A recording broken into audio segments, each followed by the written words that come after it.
Hola a todos y todas. Les damos la bienvenida al primer episodio de Tres en Raya, un nuevo espacio de diálogo y reflexión. Este programa es producido por la plataforma El Salmón, un medio digital que hemos creado algunos de los que fuimos parte de la revista IDL. Nuestro objetivo es fomentar el debate de ideas y visibilizar temas que por diversas razones no suelen ocupar los espacios de discusión pública. Podemos definir Tres en Raya como un espacio de periodismo de conversación, pero en el mejor sentido de la palabra. En El Salmón estamos convencidos de que en el Perú se conversa poco y se debate aún menos, especialmente sobre los temas que realmente importan y con más frecuencia sobre los más polémicos. Ese silencio, esa falta de diálogo genuino, no solo acalla las voces críticas, sino que alimenta la polarización. Porque si no hay un intercambio de ideas, difícilmente podremos llegar a puntos comunes de entendimiento. Obviamente, este clima de silencio y falta de debate favorece a quienes desean imponer un pensamiento único.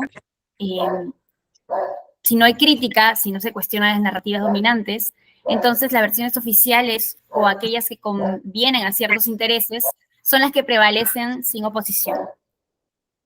El monopolio de la palabra o del discurso ha sido una herramienta de poder a lo largo de la historia y quienes lo controlan saben bien cómo utilizarlo para mantener el status quo.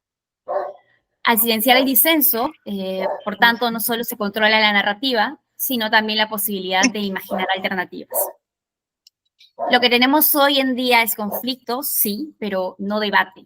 Y cuando no hay debate, tampoco puede haber consenso. Ahora bien, no es que le tengamos miedo al antagonismo en absoluto. Después de todo, los antagonismos han sido el motor de la historia. Lo que sí nos preocupa y mucho es el conflicto sin sustancia, sin conocimiento. Sin una conversación bien informada, lo único que queda es el ruido, la crispación y el estancamiento.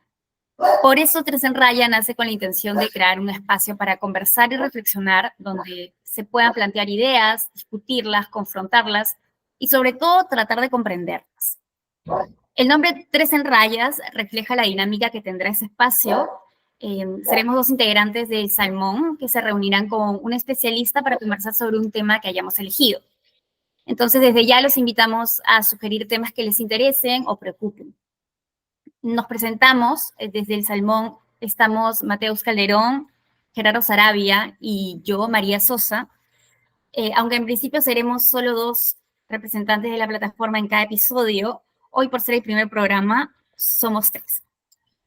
En esta oportunidad queremos desarrollar el tema de la leyenda negra española, una narrativa que nace en 1914 en España con la publicación del libro La leyenda negra española y la verdad histórica, publicada por Julián Juderías, en el que se planteaba que los discursos negativos sobre los españoles y su extremada crueldad en las Américas durante el proceso de colonización eran producto de una propaganda impulsada por países que se encontraban en conflictos bélicos con España, como Holanda, Francia e Inglaterra, de las últimas décadas del siglo XIV.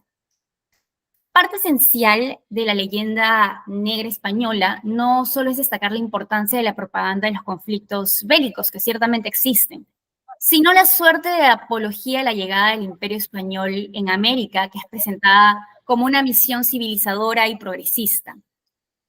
Lo interesante es que esta narrativa ha recobrado una gran fuerza en pleno siglo XXI, mucho tiempo después de que haya entrado en circulación, en un momento caracterizado por las crisis de las identidades, en la que vemos corrientes políticas que miran con nostalgia el pasado de sus naciones. El tema de la leyenda negra española se encuentra bastante vigente, además, porque hace unos días ha sido 12 de octubre, fecha en la que se recuerda que Cristóbal Colón llegó a América, y sobre la que existen diferentes formas de interpretar el evento. Se habla del Día de la Hispanidad, por ejemplo, Día de la Raza o de la Resistencia Indígena. Un debate en la misma línea empezó a gestarse hace unas semanas también, con la toma de mando como presidenta de México de Claudia Sheinbaum, en la que no se invitó al rey de España, lo que provocó una protesta por parte del gobierno español. La presidenta de México después confirmó que esta decisión la tomó por la postura tomada por el rey de España en 2019, cuando recibió una carta del entonces presidente Andrés Manuel López Obrador, en el que le pedía que el Estado español admita su responsabilidad histórica por las ofensas realizadas durante la conquista a los pueblos americanos y que ofrezca disculpas por ello. Aquella misiva fue ignorada por el rey y se filtró en medios de comunicación, creando un gran debate público que sigue reavivándose hasta la actualidad. Para tocar varios puntos relacionados a todo lo que les acabo de relatar, hoy tenemos con nosotros en Tres en Raya a Natalia Sobrevilla.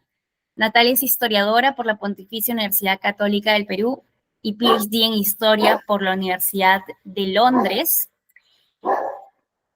Ha publicado también extensamente sobre guerras de independencia, los caudillismos y los desafíos de la construcción del Estado en Perú y otros países latinoamericanos.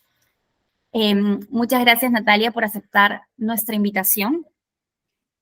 Y bueno, hemos hecho un esbozo de varios temas que se encuentran relacionados, así que te proponemos abordar esta conversación en dos partes. Primero, nos gustaría conversar sobre el pedido de perdón de los estados por hechos históricos y violentos como el de la colonia, y después nos gustaría abordar ya con mayor detenimiento los postulados centrales de la leyenda negra española. Entonces, comencemos.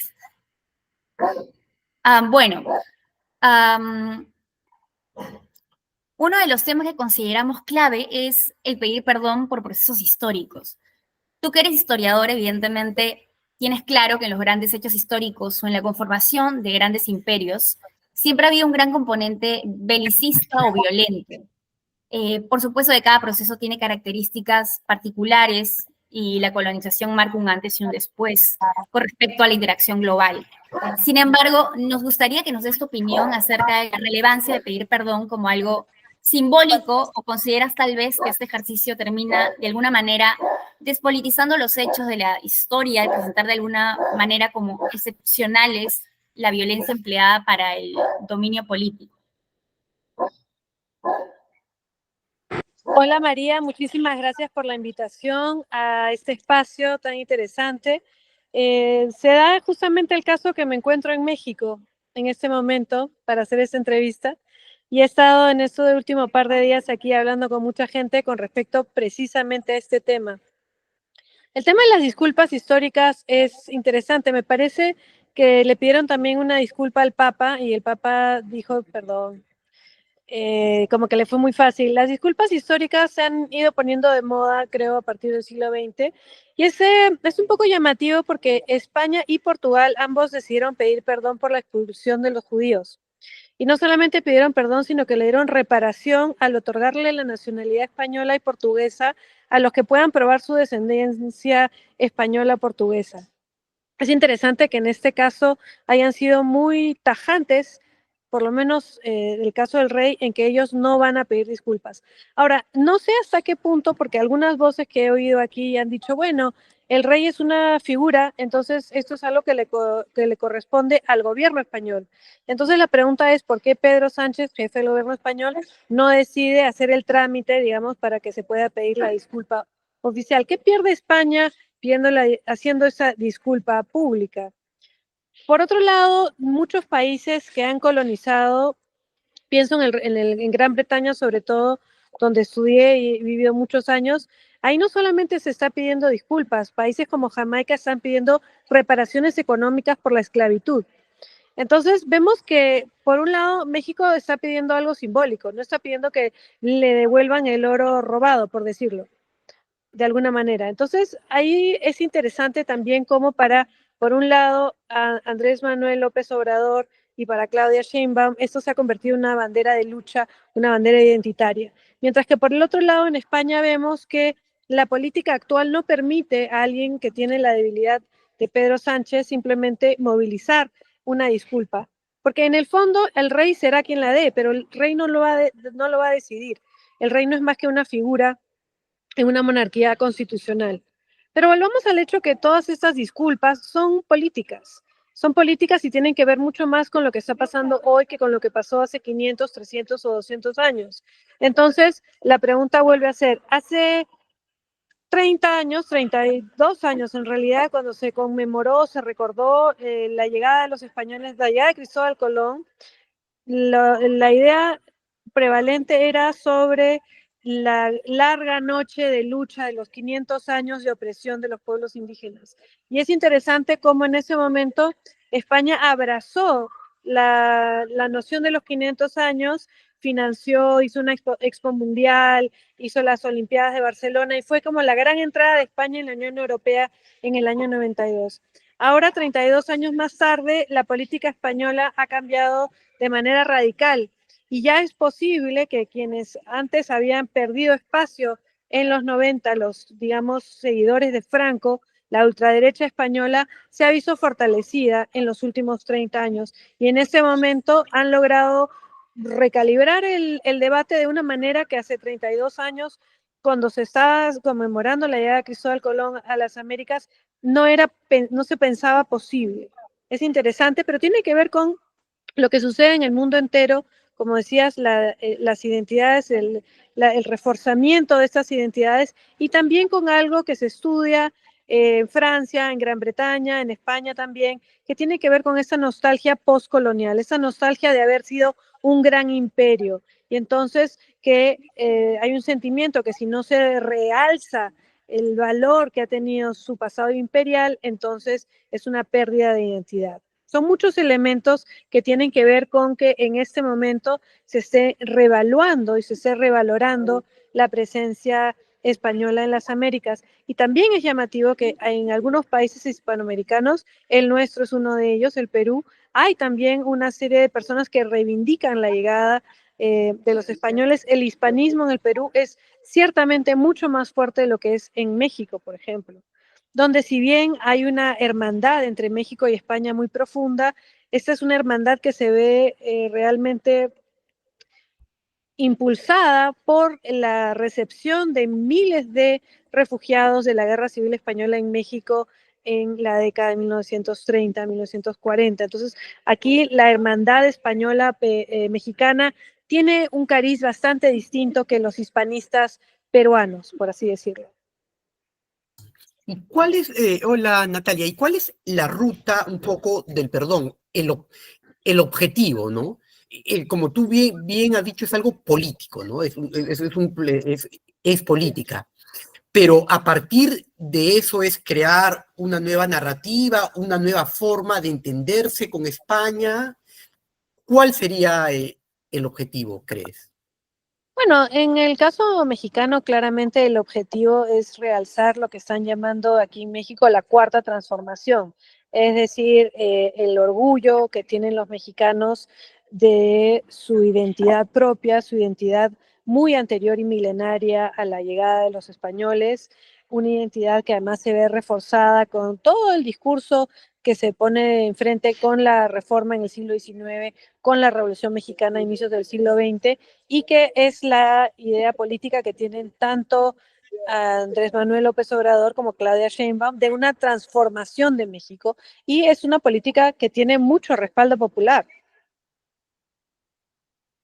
Y en el caso, Sí. perdón, de España, también vemos que esto tiene que ver, como decía, con esa nostalgia postimperial que la derecha va a tomar como una de sus grandes banderas para reivindicar las posibilidades de una derecha post-Franco. Y este planteamiento, por ejemplo, de Manuel López Obrador, ha tenido una respuesta, digamos, de los otros partidos, los partidos más de derecha, de oponerse a eso, o el respaldo popular es tan fuerte que la derecha no se atreve digamos, a confrontar en ese plano. En México, la noción de identidad mestiza es tan poderosa y ha sido construida de una manera tan exitosa a partir de la Revolución Mexicana, que un partido hispanista, como digamos tenemos en el Perú, no existe de la misma manera. Y como digo, la llegada de los españoles en el siglo XX es reforzando la visión de la izquierda, la visión de que México se convierte en el espacio donde la República Española tiene su posición. Casi todos los descendientes de los republicanos españoles en México reivindican la República. Entonces, esto también tampoco se puede dejar de pensar porque también está enfrentada a esta derecha que resurge en la península, ¿no? Y creo que es un punto central eso de mencionar, digamos, esta derecha o este momento derechista en la península, precisamente pensando que, digámoslo así, su postura política se construye en torno a un pasado profundamente idealizado. Incluso se habla de esa idea de la iberoesfera que tendría que unir, digamos, a Vox y otros partidos de derecha, ultraderecha, con los países de Latinoamérica. Y en ese sentido, más bien la derecha española se parece mucho a la derecha más bien latinoamericana, con un endiosamiento, con una idealización, con una, digamos, una retroutopía, ¿no? Mirando más bien hacia atrás. Y justamente por eso el caso peruano es tan llamativo, porque en el siglo XX en el Perú, a diferencia de México, no tuvimos una revolución como la Revolución Mexicana que ensalzó como el centro de la identidad del mestizaje o las culturas indígenas. Existió, por supuesto, el indigenismo, que fue muy importante, tanto en la literatura como en el arte, como en las artes plásticas, pero en la política el hispanismo y también desde la historia el hispanismo ha sido históricamente muy fuerte, la identidad de lo criollo en el Perú. Y entonces la derecha peruana yo diría que es una de las que más fácilmente se ha visto representada en esta ultraderecha de Vox. Claro, entonces dirías que este pedir perdón trabajaría básicamente en el plano de lo simbólico, porque yo me puedo pensar, por ejemplo, en el caso de Portugal en 2022, en el que el presidente lo que dice es algo así como, bueno, pero pedir disculpas a veces es lo más fácil de hacer, ¿no? Eh, y lo que él planteaba básicamente era una reparación. No sé cómo ves eso, ¿no? Porque, claro, hablas de la ultraderecha en España, claramente va a haber un conflicto dentro de los países con si es que hay definitivamente un pedido de perdón. Pero ¿qué pasa entre estos dos países finalmente, no?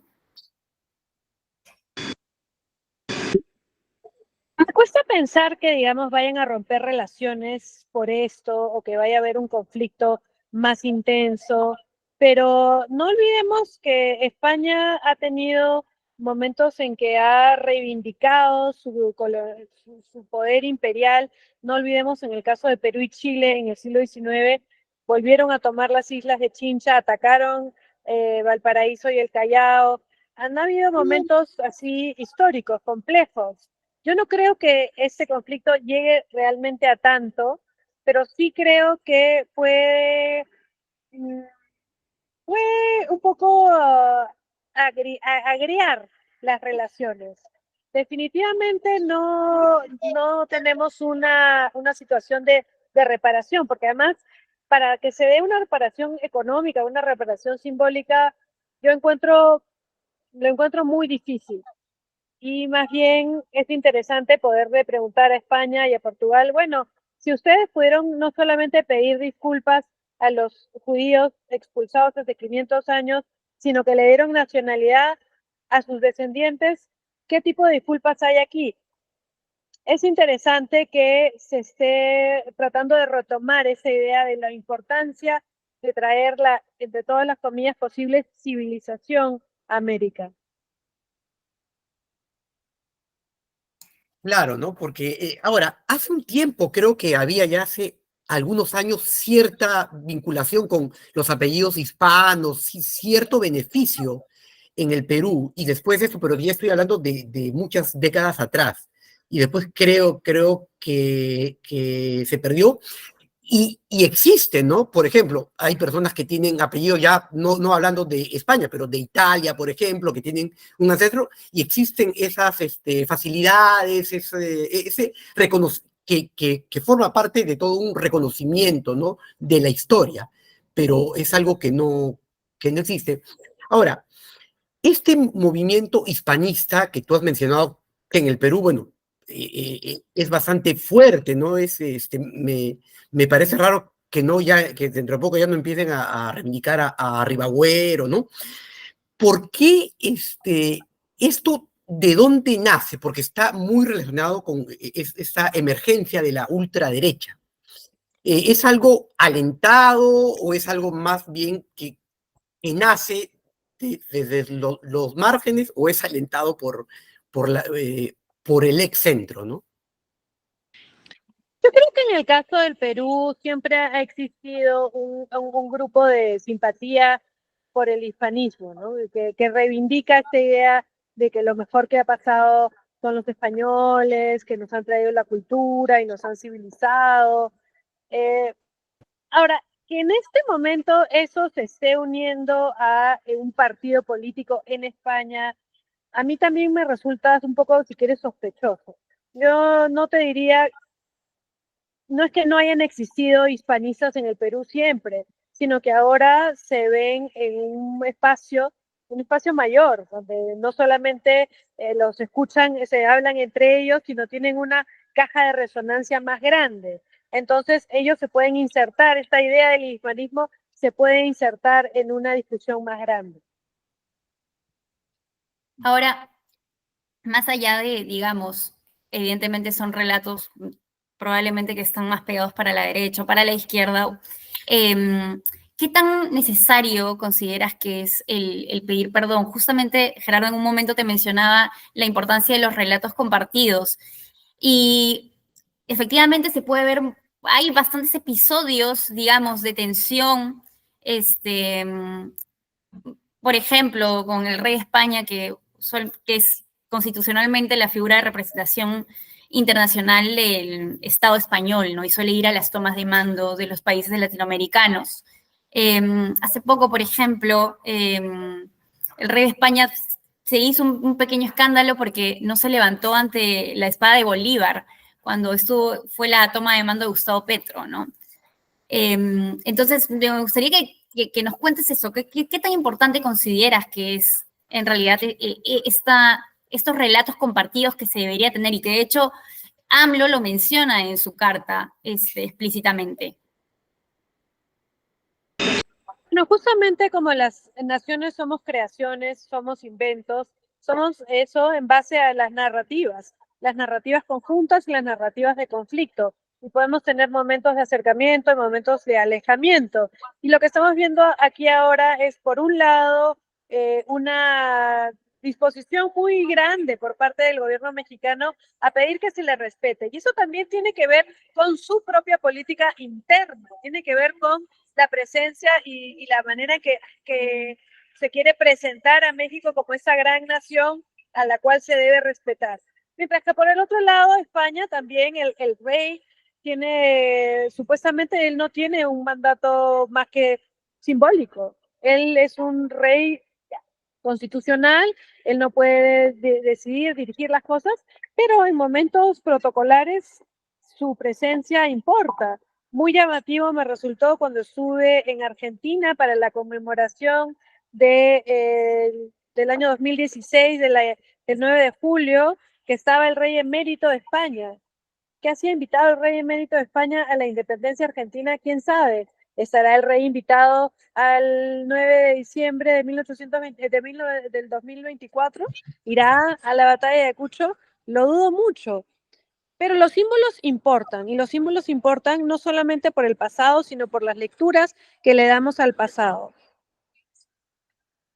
Creo que eso que mencionas, Natalia, es clave, ¿no? Es decir, finalmente la historia es lo que hacemos con la historia también en el presente, ¿no? Y no deja de ser, en cualquier caso, coincidencia que también estas discusiones respecto de las naciones y de las narrativas de la nación y de estos procesos de violencia, algunos dirían incluso de violencia fundacional en torno al nacimiento de las naciones, también ocurran en un momento en el que el mismo modelo de nación está amenazado. La idea, digamos, del globalismo, la idea del miedo, ¿no? Este miedo supuesto al globalismo es también una respuesta a estas erosiones cada vez más fuertes de los relatos nacionales y que también surgen como una suerte de ansiedad que luego se refleja en darle cabida a todos estos mitos ultrahispanistas, por ponerlo de algún modo.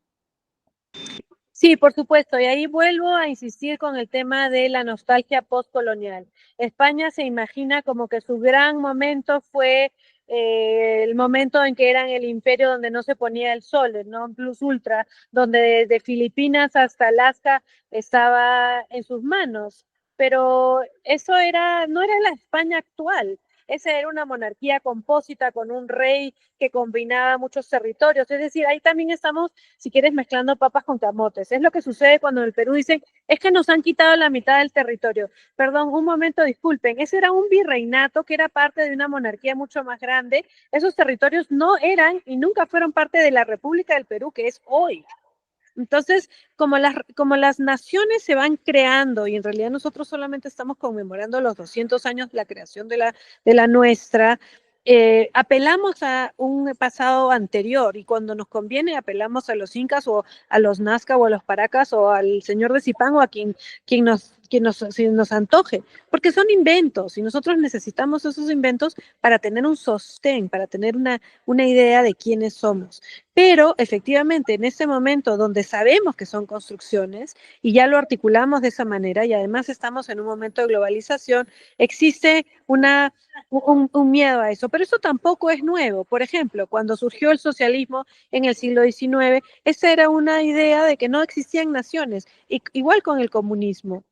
Estas ideologías ya no son parte realmente que no imaginamos que el comunismo va a tomar todo el mundo, digamos, la internacional comunista no va a hacer que todos seamos iguales, o el anarquismo, pero sí hay corrientes que se preguntan a sí mismas, y las nuevas generaciones se preguntan a sí mismas, ¿por qué somos tan diferentes? ¿Por qué deben existir las fronteras? ¿Por qué no podemos movernos libremente?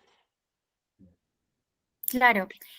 Una de las cosas también que he escuchado mucho, digamos, como respondiendo a este pedido de perdón, es que se habla de, por ejemplo, de la imperiofobia, ¿no? Quería saber qué es lo que piensas de eso, diciendo como, bueno, evidentemente hay características centrales en los imperios que es poder y extensión territorial, y para eso evidentemente se ha usado la violencia. No sé qué tanto el pedir perdón, por ejemplo, responde a una perspectiva epocal, de repente, de ver como víctimas, no solo en este caso, también cuando se habla de, no sé, intentos revolucionarios, también se tendría que pedir perdón. Quiero saber en todo caso cuál sería la diferencia, ¿no? Hasta qué punto podríamos llegar o cuál vendría a ser la excepcionalidad del proceso de colonización para que en este caso sí sea completamente válido pedir perdón. No, es bastante complejo, porque si hay algo que también es cierto, es que cuando llegaron los españoles, tanto a México como a lo que es ahora el Perú, encontraron imperios que no eran particularmente populares con todas las personas que vivían ahí y tuvieron aliados indígenas y solamente gracias a esos aliados indígenas lograron destronar a los imperios que estaban ahí antes. Tanto los aztecas como los incas no eran queridos por todos y eso fue lo que permitió que un puñado de hombres lograra cambiar el sistema. Ahora, todo imperio implica violencias e implica que hayan ganadores y perdedores. Casi todos los sistemas organizacionales que hemos tenido en la historia de la humanidad implican eso. Pero los imperios trasladan el poder de la periferia o de las diferentes partes de ese imperio a un centro. Hay diferentes tipos de imperio, por supuesto, pero el imperio español fue muy importante en la manera en cómo organizó las poblaciones y también cómo utilizó cosas como el idioma, el implantar el idioma español, la religión católica y extirpar las religiones originarias, implantar idiomas indígenas que no eran mayoritarios. El quechua no era el idioma mayoritario en los Andes, el náhuatl no era el idioma mayoritario en México tampoco. Entonces, eso también es parte de la colonialidad. Entonces, tenemos que entender que tampoco estamos hablando de historias de buenos y malos completos, sino que estamos hablando de historias muy complejas de interrelaciones entre países, personas, situaciones y momentos históricos que son muy diferentes a los que vivimos en la actualidad. Entonces, tratar de simplemente decir, España le dé una disculpa a México, pues es mucho más complejo que eso, porque México hoy no es el imperio de Teotihuacán y España hoy no es la unión del matrimonio de Isabel la Católica y Fernando de Aragón. Es algo mucho más complejo que eso. Entonces, estas cosas de las disculpas también son parte de una imaginación y son parte de una creación política de la actualidad, que no las hace mejores ni peores, simplemente hay que tener conciencia de lo que realmente son. Bueno, lo Sí, importante sería un poco, quizás poder conectar, digamos, estos pedidos de disculpas, estas reivindicaciones simbólicas, con condiciones más bien materiales, como tú mencionabas hace un momento respecto al caso de Jamaica, por ejemplo, ¿no? A veces utilizamos estas discusiones para más bien distraernos de las verdaderas condiciones, digamos, de la colonialidad que hoy sigue siendo, por ponerlo de algún modo, ¿no? sí, Bueno, justamente, ese es justamente el punto, porque por ejemplo, en el Reino Unido se le pagó una compensación a los dueños de los esclavos y ese dinero se siguió pagando hasta el siglo XX.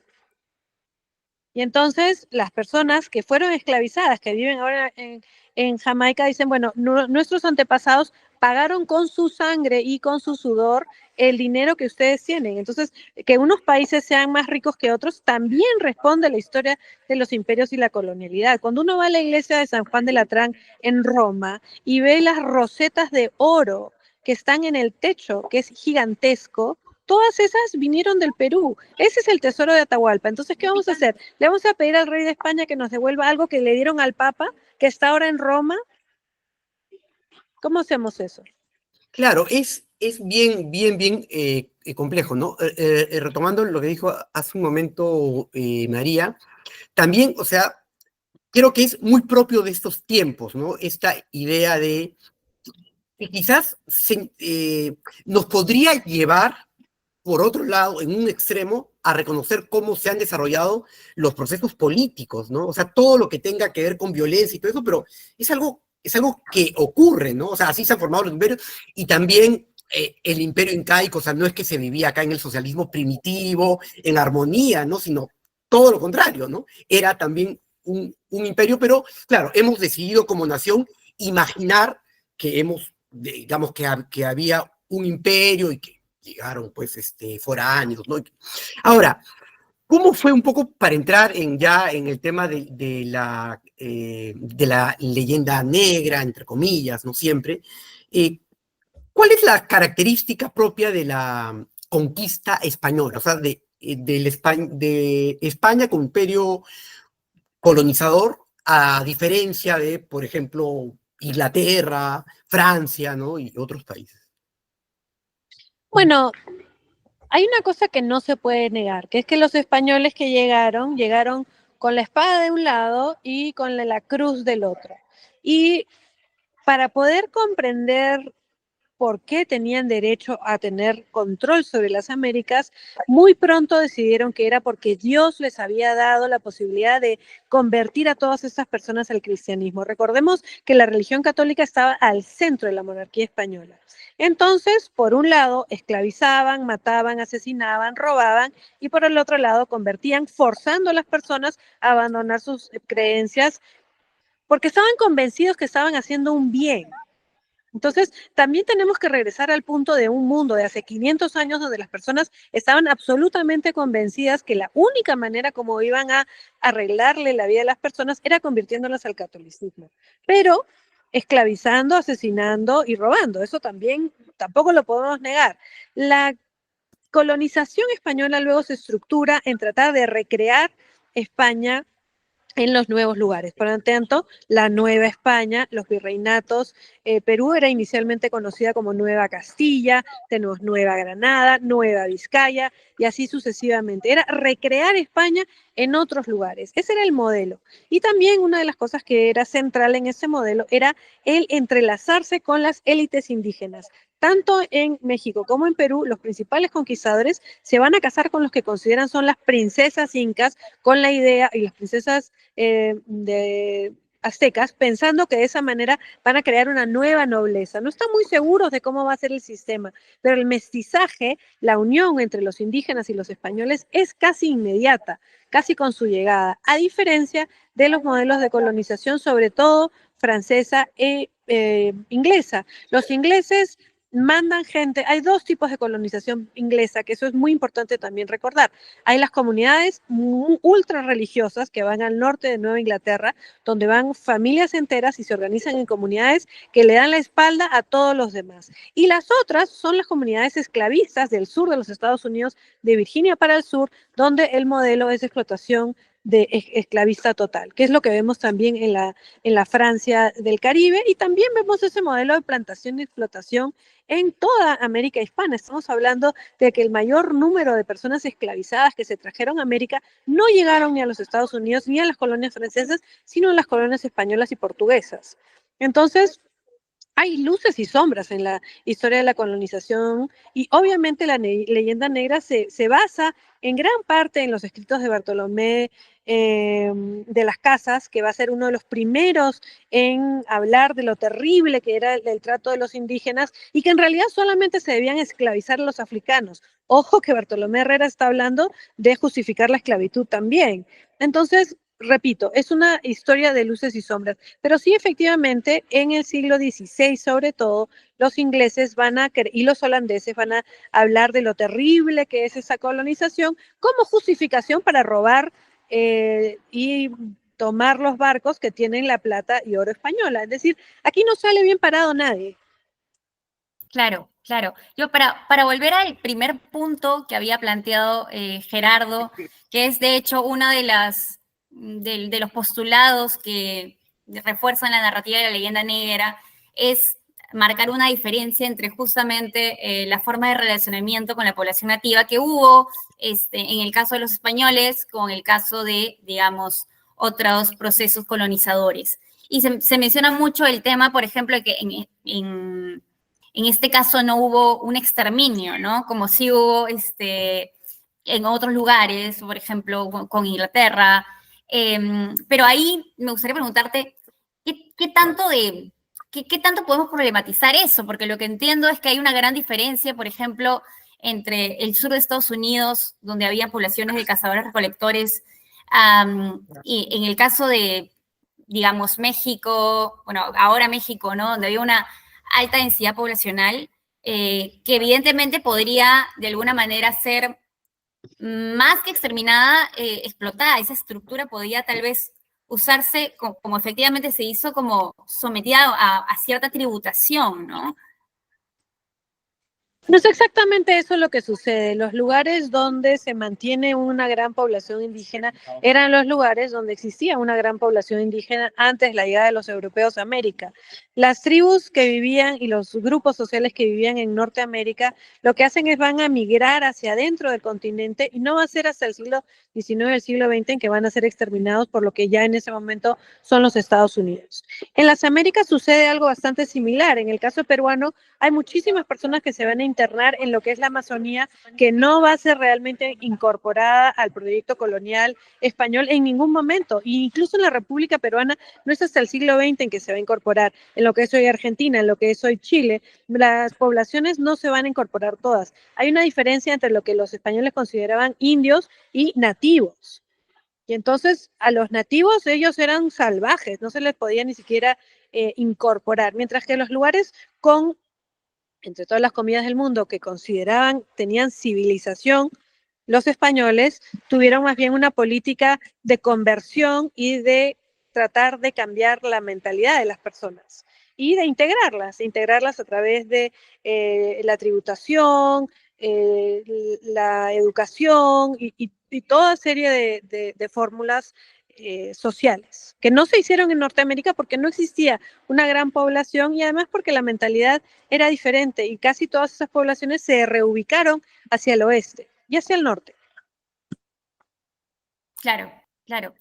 Otro de los puntos que justamente estabas mencionando era sobre el tema de la propaganda, ¿no? Que se menciona mucho que, bueno, esta extrema crueldad con la que actúan los españoles en realidad es producto de propaganda digamos, de otras naciones que estaban justamente en conflicto con España en ese momento. Lo que, de alguna manera, es en cierto modo verdad.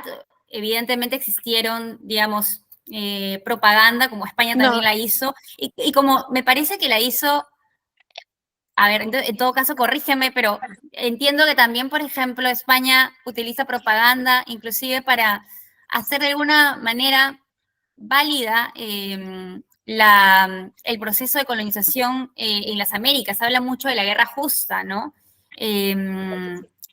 O la Guerra Santa. Yo creo que, mira, Mira, de todas maneras, en los todos lados hay propaganda, pero en todos los lados también hay una crueldad extrema. A cualquier persona que me diga que eran unos grandes santos varones, que lea las crónicas, que lea las cartas de Cristóbal Colón, cómo esclavizaba y le cortaba las manos a la gente, que lea Huamampoma de Ayala y que vea la explotación a la que estaba sujeta la población. Entonces, esa no es propaganda. A veces son los mismos españoles que están contando lo que a ellos les parece normal, y si por cualquier persona lo lee, sabe que pues es una explotación absolutamente inaceptable. Eso no quita que ellos creyeran que era justa, ojo, ellos estaban convencidos que estaban haciendo lo mejor de lo mejor, pero eso no quita la gran violencia que se dio. También hubo propaganda para tratar de multiplicar esto, también hubo propaganda para tratar de decir nosotros lo estamos haciendo porque queremos salvar las almas de estas personas y eso es lo más generoso que podemos hacer. Hay ambas cosas, ¿no? O sea, digamos, sí ha podido haber también la utilización de esto que ha ocurrido como un arma política del imperio inglés, ¿no? O sea, Por digamos, supuesto.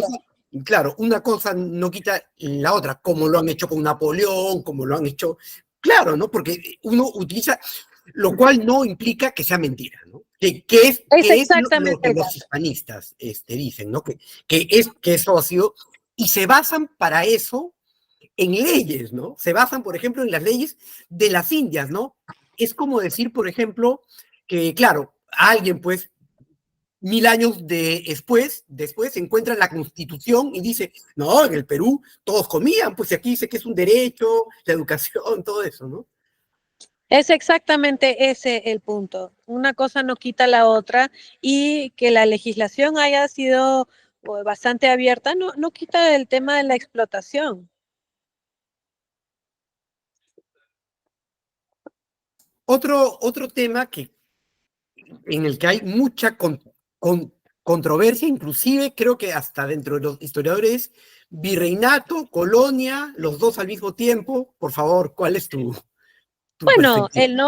el nombre que teníamos era el Virreinato del Perú, pero nosotros éramos una colonia porque había una relación colonial de poder. ¿Quién decidía quién iba a ser el virrey? ¿Quién decidía cómo se iban a tomar los impuestos? ¿Quién decidía cuáles iban a ser esas leyes? ¿Quién decidía todo eso? ¿Dónde iba la ganancia económica? Obviamente a las élites del virreinato. Ojo, que no estamos hablando que todo se iba a la metrópoli, pero eran a las élites, que eran parte de este sistema colonial. Claro, de una forma sería como casi un falso debate porque no tiene nada que ver la forma de organización política, digamos, con las dinámicas sociales que existían. Y de alguna manera, de hecho, cuando tiene, digamos, está muy presente en este discurso de la leyenda negra, se menciona que no era colonia, era virreinato. Se intenta de alguna manera hacer una suerte de igualdad de condiciones con otros virreinatos, ¿no? Como el de Valencia o el de Navarra, ¿no? Así es. Y bueno, eso también eran unas relaciones bastante diversas, pero había una representación, habían cabildos que se elegían de diferente manera. No era exactamente lo mismo, pero también es cierto que todos éramos súbditos del rey. Me van a disculpar, estoy con poca batería, por si acaso. Claro, Me acaba de llegar un anuncio. todos éramos súbditos del rey, pero algunos mucho más súbditos que otros, ¿no?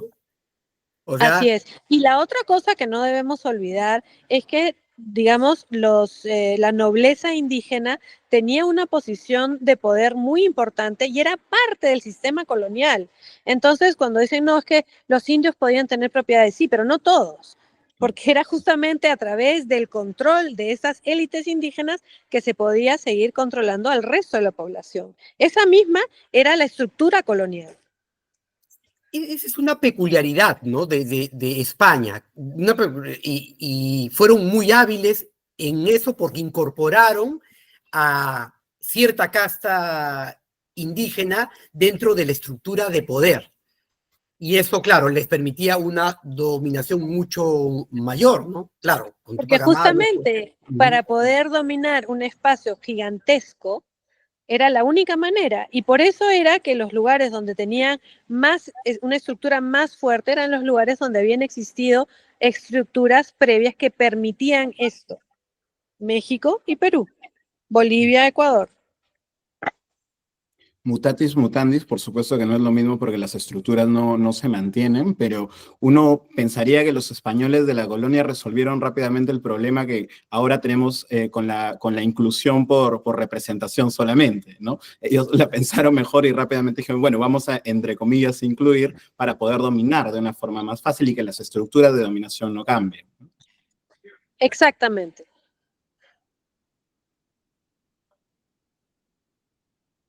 Ahora, ¿cómo crees, Natalia, por qué en el Perú o sea, hay toda esta emergencia de hispanidad? Porque, o sea, porque cuestionan ya un relato, porque por más que nosotros, siempre ha habido una predominancia de la derecha, ¿no? El modelo económico, todo eso, pero sí ha habido un relato, ¿no? Del cual todos hemos estado más o menos de acuerdo, que hubo una independencia, que nos rebelamos contra España, que salimos, y que de ahí pues nos independizamos, ¿no? Pero eso es ya cambiar, o sea, los hispanistas, por lo menos acá, quieren cambiar también todo ese relato y presentarnos como que todo estaba bien y que el Perú, o sea, digamos, que en qué momento se jodió el Perú, ellos responderían cuando se le llamó Perú, ¿no? O sea, con la independencia, cuando nos independizamos de España, ¿no? El hispanismo tiene muy larga tradición en el Perú y no deja sorprender porque el Perú es un país tremendamente racista donde hay un grupo social que no quiere aceptar que debe de tener un espacio de horizontalidad. Y lo que es aún más llamativo para mí y más problemático es que no son solamente las personas que se consideran blancas que son defensoras del hispanismo. Eso para mí es aún más sorprendente. Sí. Sí, claro. Ahora, pero por ejemplo, los antiguos hispanistas no cuestionaban, ¿no? No confrontaban a la independencia, ¿no? Sino todo lo aceptaban como parte de un proceso. Acá a los Bueno, hispanistas que ya pero sí, pero lo aceptaban también como un proceso de hispano, es decir, Mm. que eran las élites las que debían mandar. Hay una cuestión particularmente elitista. Pero lo que está sucediendo ahora ya es un extremo absoluto, ¿no? Y también un desconocimiento de los hechos. Y una Casi una negación de los caricatura, hechos. ¿no? Sí.